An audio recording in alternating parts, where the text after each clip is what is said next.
صباح الخير البنات. اليوم ان شاء الله نصايبوا الشهدة.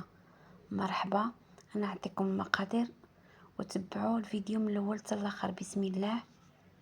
المرحله الاولى كنديروا 2 كيسان ديال الدقيق، 2 كيسان ديال الماء، سكر فانيلا، و2 معالق ديال الخميره،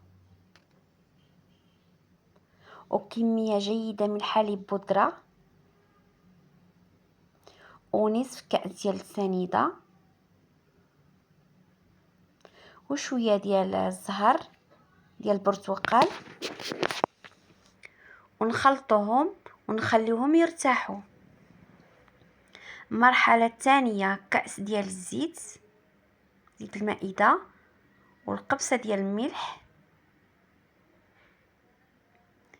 والخل زائد بياض بيضه، واحد الخماره ديال ايديال، ودقيق حسب الخليط.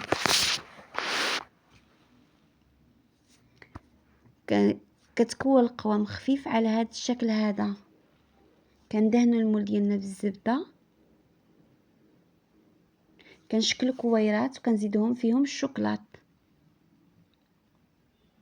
صفار بيضاء مع السوجه والخل. نخليهم يخمروا شويه، وندهنوهم بالصفار البيض. وبالصحه والراحه.